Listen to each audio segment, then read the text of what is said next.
Përshëndetje, ja ku jemi sërish në një video tjetër. Dua t'ju jap një falënderim të madh për të gjitha komentet në videon e kaluar ku ndava lajmin me ju dhe dua t'ju them që pavarësisht se kjo dhimbje është shumë e madhe edhe e vështirë për të kaluar edhe mund të themi që nuk kalon, ju më keni dhënë forcë që pavarësisht dhimbjes unë të dal edhe të bëj sërish video, kështu që sot kjo video dedikohet për të gjithë ju që keni dhimbje, vuajtje, që mund të jeni duke kaluar probleme shumë të mëdha, që nuk po dilni dot nga një gjendje, ose edhe që keni dalë. Kështu që unë në Instagramin tim kam vënë një ask ku ju kam pyetur cila është vuajtja më e madhe që keni kaluar, që po kaloni, dhe si ja keni dalë, dhe ju që nuk ja keni dalë, doja të më shkruanit. Kam menduar t'i bëj këto video sepse me të vërtet që jemi në kushtet kur bota po vuan shumë dhe këtë gjë ne e kuptojmë kur na bie një problem ne. Pra deri dje normal që edhe unë kam pasur vuajtjet e mia si çdo njeri, por vuajtje kaq të madhe therse nuk kisha provuar ndonjëherë. Kështu që në momentin kur e përjetojmë vetë, e kuptojmë se e sotmja është shumë e vlerë dhe e nesërmja nuk është e garantuar për asnjë. Kështu pra le të jenë këto histori, probleme, vuajtje që ju keni treguar si një forcë për të gjithë ne që po përjetojmë probleme, por edhe për ata që nuk kanë probleme të tilla, le të shërbej si diçka për të qenë falënderues dhe mirënjohës për gjërat që kanë, sepse ju do t'i dëgjoni vetë tani historitë se sa të dhimbshme janë dhe do thoni faleminderit Zot për gjërat që kemi, sepse me të vërtetë që shumë njerëz nuk kanë shumë gjëra. Pa humbur kohë do nis të lexoj disa përgjigje. Më falni ju që nuk do t'ja u lexoj dot, por jam munduar të lexoj shumë nga përgjigjet. Në disa vetëm do t'i lexoj, nuk do kthej përgjigje, në disa mbase ku ka vend për t'u përgjigjur unë do përgjigjem. Dua t'ju them që ka shumë përgjigje, shumë mesazhe, edhe tek kasku që është anonim dhe tek ai që është me emra, kështu që unë mbase do ta bëj part 1 dhe part 2 këtë video, kështu që lini një koment pasi të keni parë gjithë videon, nëse ju ka pëlqyer kjo tip video apo ta lëm vetëm me part 1 edhe të bëjmë diçka tjetër, ose ta bëjmë dhe part 2 që të respektojmë të gjithë ata që kanë shkruar edhe tek linku anonim, sepse sot do të lexoj ato që janë pa linkun anonim. Pra me linkun anonim, lini ju koment që ose doni t'i dëgjoni dhe ato histori. Atëherë nisim. Në gusht të këtij viti humba bebin, lindje e parakohshme 5 muajshe. Më vjen shumë keq që të humbësh një beb pa e lindur akoma, e di që shuhen shumë ëndra, por ka dhe një shpresë që vërtet kjo dhimbje do jetë me ty, por mbase do zbutet pak kur të kesh një beb tjetër, kur ta mbash në krah dhe do thuash që kjo ka kaluar si një plagë, si një ëndër e keqe dhe ti do kesh atë bebin që do të fali shumë lumturi dhe ta uroj me zemër këtë. Aborti spontan i fëmijës tim të parë kur isha 5 muajshe, çdo gjë shkonte super, na erdhi si bombë. Është një koincidencë që kanë erdhur të dyja përgjigjet janë të njëjta, por nga persona të ndryshëm. Më vjen shumë keq edhe për ty.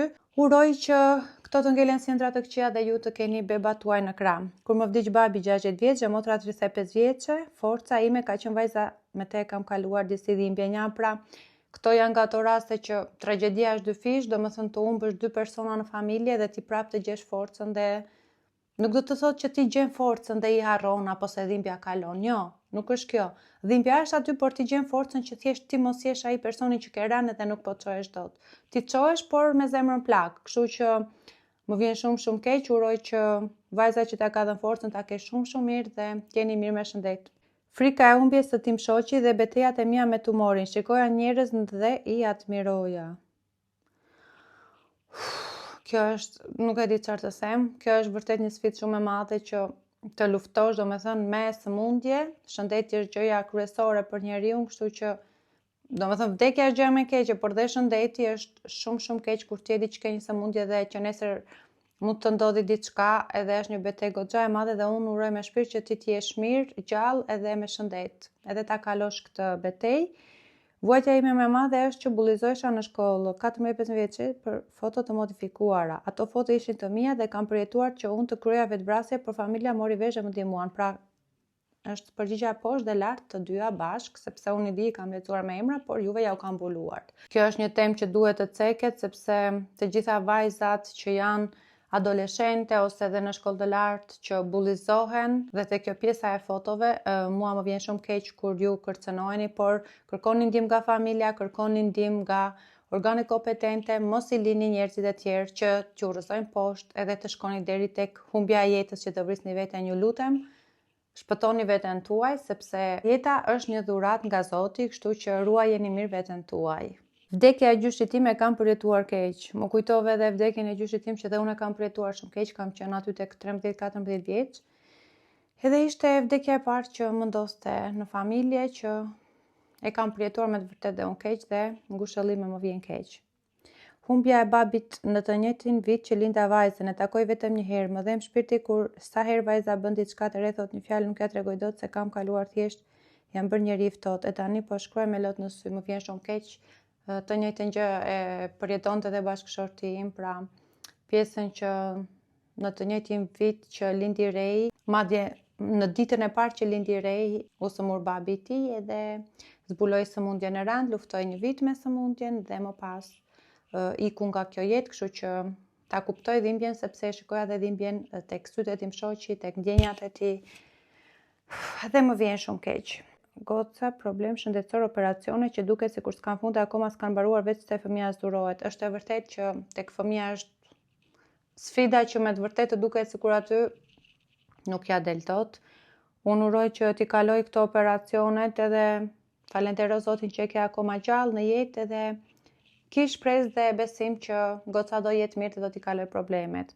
Humbja e babit tim, një vdekje pa pritur nga infarkt, isha 19 vjeç e vdiq në duart e mia.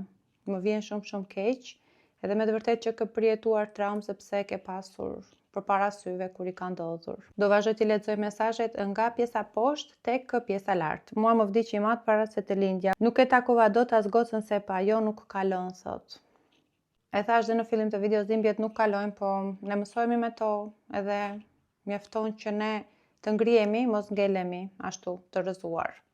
Vdekja e mamit, kam qenë 15 vjeç dhe s'kisha asnjë afër, vetëm për buzje. Domethënë jo vetëm që ti kalon atë pjesën e dëshpërimit, të dhimbjes, të vogjes, por duhet të kesh edhe për buzje. Nuk e di në çfarë bote jetojmë, por njerëzit duhet të jenë më njerëz, të kenë shpirtin më të pastër, të kenë dëmshuri, se unë nuk e di ku po shkon kjo botë dhe më vjen shumë keq për ty. Vajza që më vdiq në lindje, 9/9/2024, më vjen shumë keq. Domethënë kjo është një gjë që nuk di çfarë të them, s'ka fjalë në këto dhimbje të tilla. Në shumë dhimbje mund të kesh fjalë, po janë ca dhimbje që nuk gjen dot fjalë që ta ngushëllor sepse nuk ka fjalë ngushëlluese në raste të tilla. Kur humba djalin 8 muaj shtatzan, jo dhimbje që nuk kalon, po të njëjtën gjë po thoya edhe për atë që lexova pak më parë. Janë shumë të vështira këto humbje, sidomos tek fëmia. Edhe kur nuk e ke lindur, por edhe kur e ke lindur është shumë e vështirë që të kalosh këto peripecit me pjesën e sëmundjeve, me spitaleve, me sëmundjet pashërueshme, por që edhe deri tek humbja e jetës, nuk e di çfarë të them, janë dhimbje pa fjalë.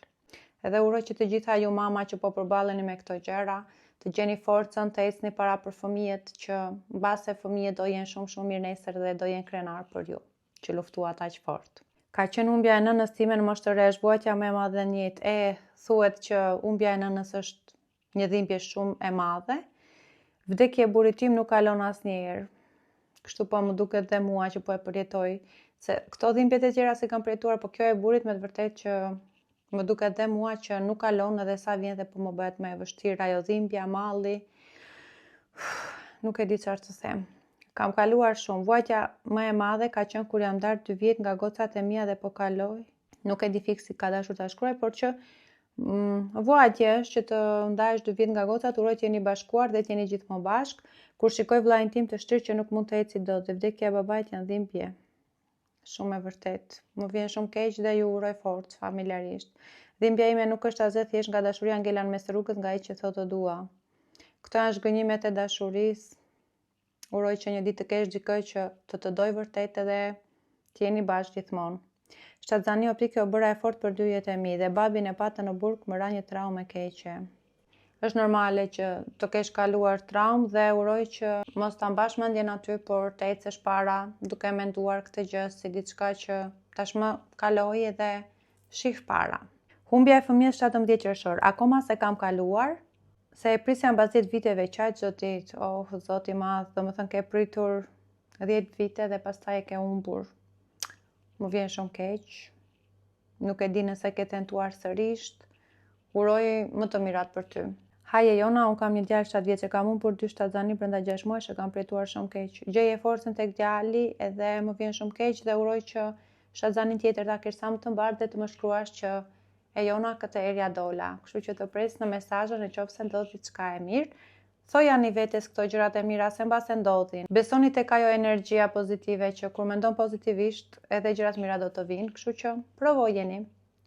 Vëllai tim që s'mund me hec as me fol për kishte oreks për jetën e buzëqeshte për zotin ma mori 9 vjeç.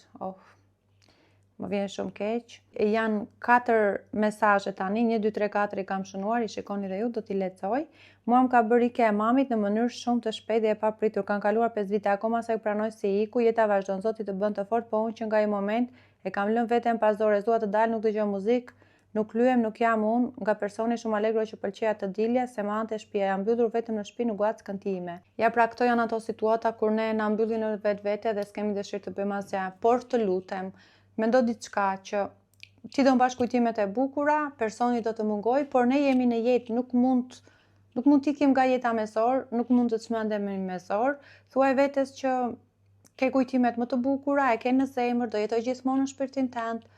Por shpëtoje veten tënde sepse mendo diçka, po ti ishte gjallë, do donte të shikonte kështu, apo do donte të shikonte atë vajzën allegro që ka qenë gjithmonë. Kështu që bëja pyetjen vetes, gjeje përgjigjen te kjo pyetje dhe çohu dhe bëj si do donte mami jot që ti të ishe. Ti ishe e lumtur apo ti ishe kështu siç je tani, e mbyllur, edhe që nuk bën asgjë, pra pa dëshira për jetën. Nuk mund të them e ke mirë apo gabim.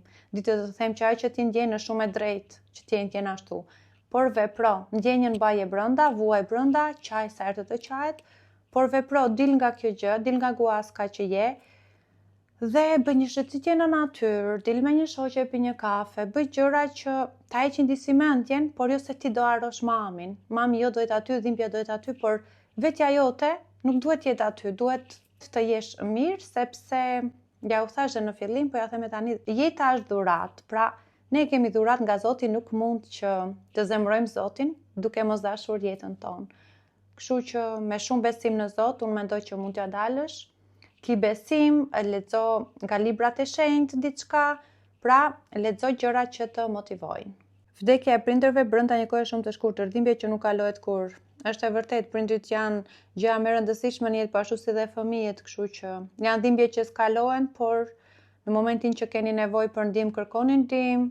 Pra në qoftë se ju duhet një ndihmë specializuar, terapi, nuk e di çfarë të them, por mos e lini veten ashtu, të mbyllur në guack, por kërkoni ndihmë për ta nxjerrë veten jo nga dhimbja, se nga dhimbja nuk del dot, mësohesh, po ta nxjerrësh veten nga ajo gjëja që ti bie edhe nuk ngrihesh dot. Janë edhe aq shumë përgjigje sa unë tani do t'i kaloj, sepse atë pjesën që lexova, normalisht që edhe këto përgjigje të tjera rrotullohen rreth këtyre vuajtjeve, dhimbjeve, kështu që unë mendoj t'i lexoj të gjitha, duke nxituar pak në mënyrë që të gjithë të njihemi me historinë tuaj, edhe pse jo, lini dhe ju në komente një fjalë motivuese, lini pra një mesazh për të gjithë këta njerëz që kalojnë këto dhimbje. Mbase ju nuk e kuptoni, por më besoni që fjala ka shumë fuqi dhe unë çdo koment që kam lexuar nga ju më ka bërë që të jem këtu ku jam, para një kamere, jo me lot në sy.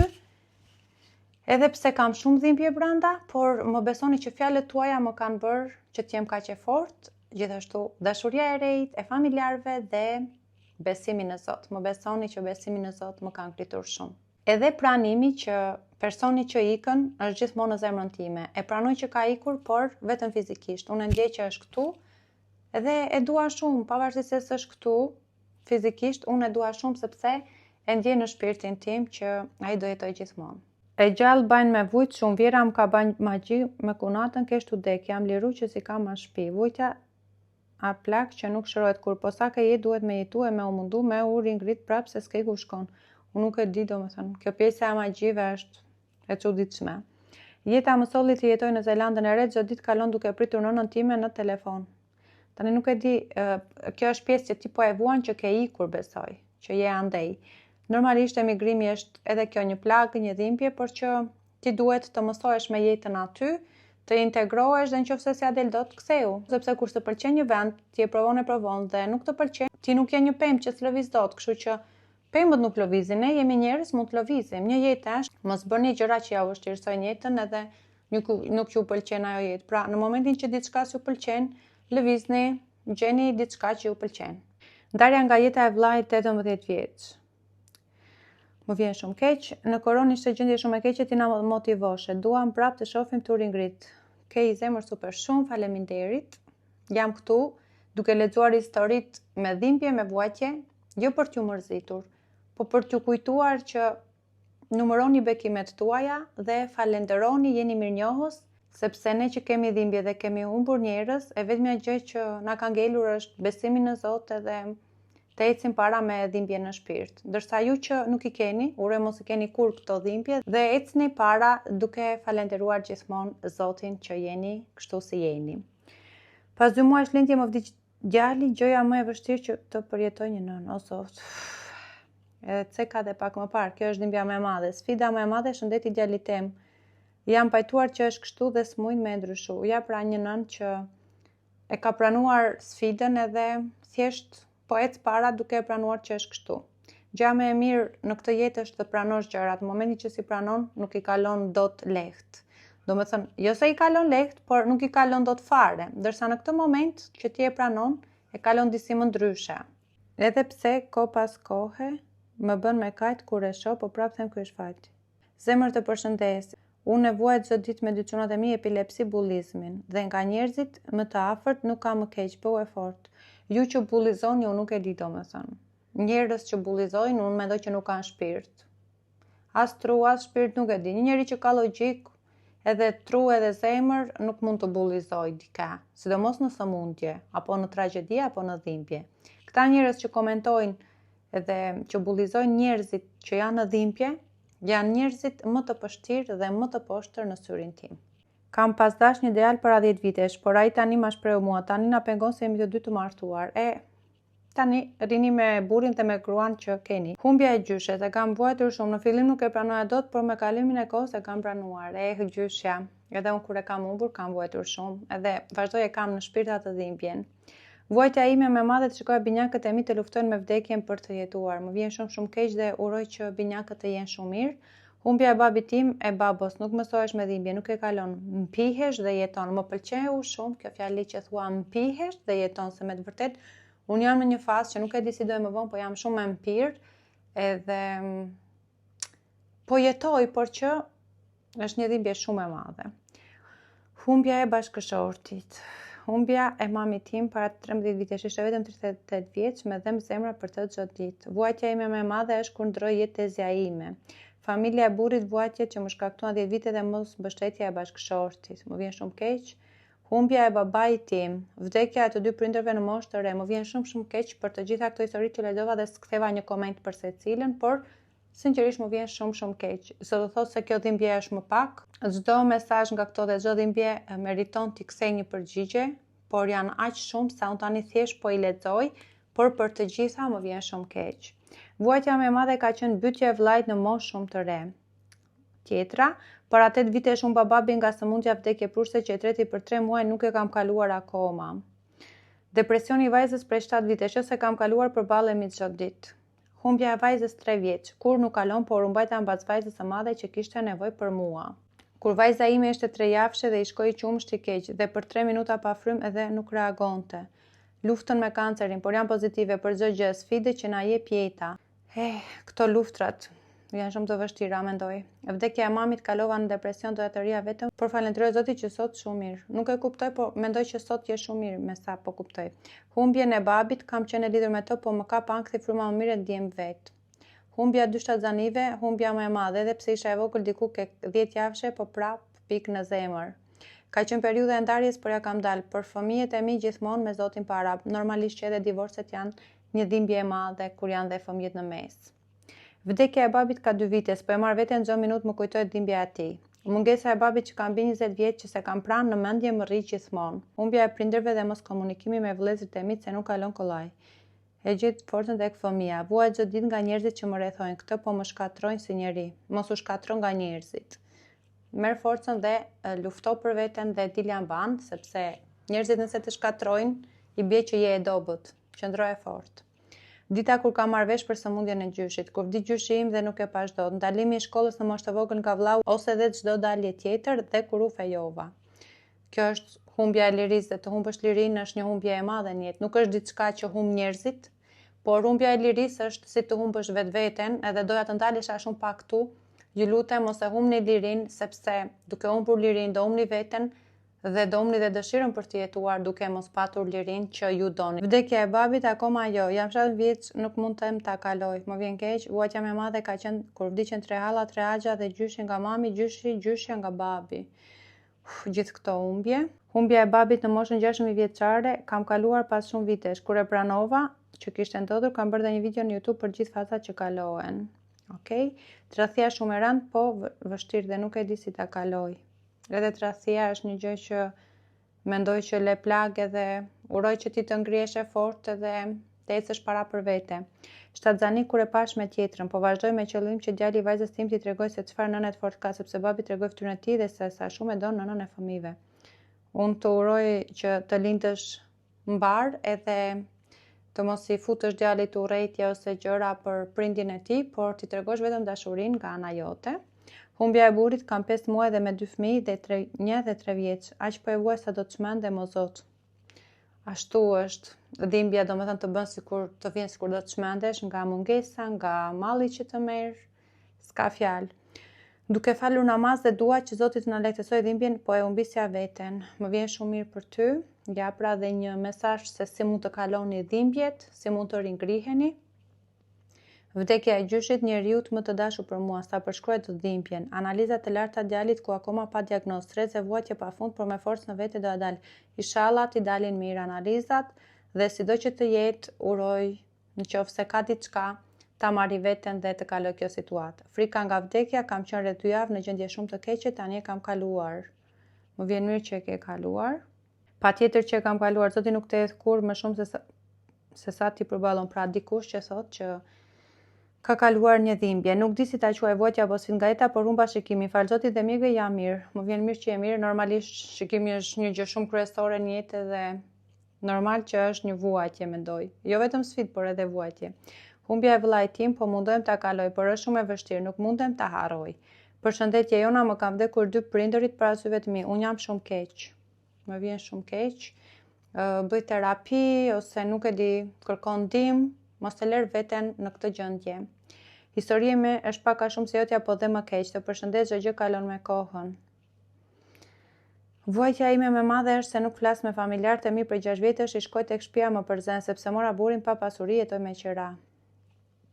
Po familja jote nuk ka pse mos të flas ty sepse ti jeton me qira, kështu që mos i shko më te shtëpia, leri ta kuptojnë që të kanë mërzitur, sepse nuk e rrugë tjetër, domethënë është e kohë që të vazhdosh të përpiqesh për njerëz që veprojnë kështu. Ata duhet të kenë dashuri dhe dëmshuri për ty dhe jo, domethënë mos të flasin se ti je në shtëpi me qira, mua më duket shumë absurde. Përshëndetje, ngushëllime, si fillim uroj të mësojeni sa më shpejt me këtë gjë. Unë nuk mund ta kaloj sot që ka 10 vite që nuk është më, por thjesht jam mësuar të kem në vete sëmundje e keqe e mamit, e la një vit paralizuar dhe ndroi jetë, më kalon shumë trauma, më vjen shumë keq. Dashuria e zemrës, të dy e deshëm shumë njëri tjetrin, por na penguan persona të tretë, nuk na lanë bashk. Edhe nëse e kam plagë në zemër, por mbështetja më e madhe ishte familja dhe Zoti.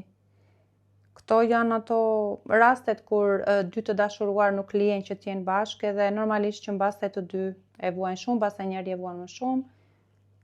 Por ju ka ndarë të tretët, mbas e keni qenë të vegjël, nuk di çfarë të them, uroj të gjeni dashuri tjetër, ose mbas një ditë të përfundoni bashkë nëse jeni martuar, nuk e di. Vuajtja më e madhe kur më tha doktori që vajza është autike, bota më përmbys vuaj kur e shikoj. Nuk është si moshatarët e saj, nuk më tregon çfarë i them dhe çfarë i pëlqen. Kjo është një sfidë më vete. Deri tani nuk është që kisha lexuar, nuk e kishte cekur dikush tjetër. Nuk ke se çfarë të bësh në këto situata, përveç se ta pranosh, mbas e dhimbja është shumë e madhe, tek fëmia me vërtet që nuk durohet, por ndihmoje, shijoje ashtu siç është, sepse edhe njerëzit që janë me autizëm, janë njerëz, kanë shpirt, kanë shumë ndjenja dhe duan shumë dashuri, kështu që jepi shumë dashuri. Nuk kalohet për është vuajtja e jetës. Humbja e nënës, babait, vëllezërve brenda pak viteve. Fal Zotit me terapi e kalova. Më vjen mirë që e ke kaluar. Vdekja e disa prej familjarëve dhe këtë ma kalonte vetëm familja ime. Mbasi u ndan prindrit dhe gjithë pesha më ngeli mua arsyeja se babai donte të më shiste, nuk e kuptoj. E njëjta situatë si e jotja kam unë për dashurinë e jetës para 6 muajsh nuk po e kaloj dot. Nuk kalon dot, por mësoj me këtë gjë dhe bëj gjërat që të bëjnë që të ngrihesh pak, që të mos rish gjithmonë tek e njëjta gjë, pra merre veten sepse nuk e çfarë të bësh. Domethënë kur nuk e çfarë të bësh, duhet marrësh veten edhe mos e lesh që të biesh poshtë. Humbja e babit dhe sot e 7 vite larg na mungon si nga dita kur u largua nga ne. Vuajtja më e madhe kur unë pati mbir, mezi prisja të merja në krah, po nuk e gëzova pasi më vdiq në lindje. Nuk doja të jetoja më biles tentova dhe vetvrasje, dhimbje që nuk kalon kurrë. Thjesht mësohesh të jetosh me atë dhimbje, sa herë më merr frymë të shpon ajo dhimbje. Më vjen shumë keq. Vetëm ti e di se çfarë ke përjetuar.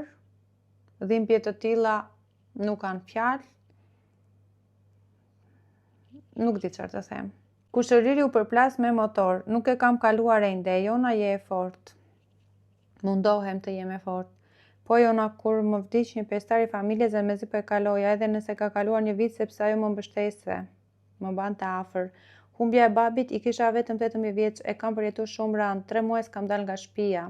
Sëmundja e djalit 5 ditësh që na la 5 vjet nëpër spitale, por të paktën kishte fund të lumtur. Sa më bë qefi kur lexova këtë gjë në fund, sepse mendova që 5 vjet na lanë për spitale, se mos kishte ndodhur diçka, por faleminderit Zotit që pas keni fund të lumtur.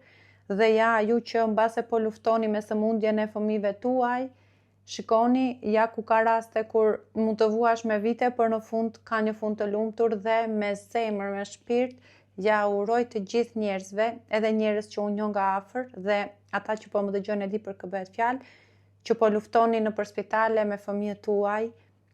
Keni besim në Zot se mbas edhe ju keni këtë histori me fund të lumtur, edhe uroj me zemër që të gjithë fëmijët e sëmurë të shërohen. Anksi akoma e vuaj, por e shikoj si diçka të përditshme. Bullizmi u rrethova nga shoqet për të vrarë, u akuzova që kam folur keq për ta. Këto raste, domethënë si këto që dalin në lajme, por uroj që familjet që flasin shumë në shtëpi fëmijëve, që mos arrin pastaj kur janë në gjimnaz të marrin këto vendime fatale. Përshëndetje, vuajtja më e madhe për mua ishte dhe mbetet vdekja e mamit tim. Kur unë pa gjyshin time përjetova keq sepse më kishte rritur dhe sikur dëgjoja në shtëpi zërin e tij. Ka qenë fëmijëria ime ku jam rritur në një familje mes dhunës, keq trajtimit është një plagë që skalon. Edhe këtë se ceka pak më parë dhe unë i mbaj me të gjitha çfarë kam lexuar dhe para se të bëja videon e di se çfarë kam lexuar. Këto fëmijërit që janë me dhunë, unë nuk e di domethënë çfarë prindërish mund të jenë këta njerëz që dhunojnë atë gjën që kanë krijuar vetë, pra shpirtin e shpirtit të tyre. Ndërgjegjësoni njerëz, nuk e di nëse të dyja gjinit, meshkuj dhe femrat i shikojnë videot, por ju lutem mos i keq trajtoni, jo vetëm fëmijët për askën tjetër, por sidomos fëmijët, si mundeni se shikoni rriten dhe kanë trauma. Domethënë, nuk e di si mund t'i sensibilizoj, unë kam një audiencë as të vogël as të madhe, por që kam një audiencë të mirë, kështu që uroj që kjo video të shkoj virale dhe të gjithë ata që e dëgjojnë këtë do thonë, o lere kush është kjo të na jap mend. Edhe mund ta thonë, por ka një Zot lart, mos bëni mëkate që edhe Zoti pastaj s'ja u fal, si mundesh të keq trajtosh fëmijën. Ju që e keni bërë këtë, nuk e di, s'ka kohë për ta rikuperuar se fëmijëria kalon, rriten njerëzit, ndërsa ju që akoma s'e keni bërë mos e bëni kurrë që të keq trajtoni fëmijët. Vdekja e djalit, më pas isha në ankth, depresion, merja ilaçe. Me ndihmën e Antigona. Okej, na ka sugjeruar dhe një emër Antigona. Tani jam super, më ka dhënë forcë dhe jetoj jetën si më parë, nuk marr me ilaçe. Më vjen shumë mirë për ty. Para 8 vitesh kur zbuluam që djali 3 vjeç kishte leucemi, për fat të mirë shkuam për kurim në Itali. Unë uroj që t'jeni mirë edhe ta ketë kaluar djali. Vuajtja për babën që se ka më, por po u pajtoj shama kohën. Ja, pra kjo është gjëja më e mirë që ne të pajtohemi me dhimbjen edhe s'kemi çfarë të bëjmë. Në momentin që se pranojmë, është shumë keq për ne. Për mua ka qenë humbja e bebit tim. Si e kalova me ndihmën e psikologës dhe falçunit të burrit. Këto janë rastet kur na tregojnë se si e kanë kaluar një dhimbje, kështu që mund ta merrni dhe ju si sugjerim, si rekomandim. Vuajtja më e madhe kalova ankth, depresion, kalova me ndihmën e familjes dhe me ilaçe. Më vjen mirë që e ke kaluar. Lindja e bebit të parë të vdekur në muajin e 9, nuk kalohet, thjesht bashkëjeton së bashku me pasojat. Okej, kur lexoj këto gjërat që më falni. Kur lexoj këto pjesët çdo gjë më dhem, po në kjo pjesa e fëmijëve mërzitem shumë, edhe pse si u njoh, e përjetoj shumë keq sepse mendoj që tek fëmia është gjëja më e keq. Ju mama që keni kaluar këtë sfida me fëmijë, ju jeni heroina, domethënë. Të gjitha dhimbjet janë të mëdha. Nuk jam këtu për t'i ndarë dhimbjet, pra për t'i krahasuar dhe për t'i peshuar cila dhemt më shumë. Të gjitha janë dhimbje të mëdhaja, të gjitha ata që i përjetojnë e dinë se sa dhemt të humbësh bashkëshortin, nënën, babin, divorcin e prindërve, traumat nga dhuna, por që kjo dhimbja e fëmijës mua më duket domethënë shumë e madhe dhe me gjithë zemër uroj të gjitha nënat që të jenë mirë pas këtyre traumave, të paktën me shëndetin sepse shpirtërisht e di që s'do jeni mirë, por që kjo është jeta, duhet jetuar çdo ditë ashtu siç vjen dhe jo për t'ju ngushëlluar, po për t'ju thënë që nëse gjërat ndodhin sepse ashtu janë shkruar, ne nuk mundemi të shpëtojmë dhe të ndalojmë gjërat që ju ka ardhur ora. Pra, kur ka ardhur ora e diçkaje, ajo do ndodh, duam apo s'duam ne. Dhe mesazhi im në këtë video është që ktheheni dhimbjen në forcë, jetoni të tashmen, falenderoni Zotin për ato që keni sot, sepse e nesërmja nuk është e garantuar as për mua, as për ty, as për familjarët tanë, për askënd. Kështu që duke jetuar sot, dua t'ju them që ju falenderoj për çdo mesazh dhe do të shihemi në videon tjetër, ju dua.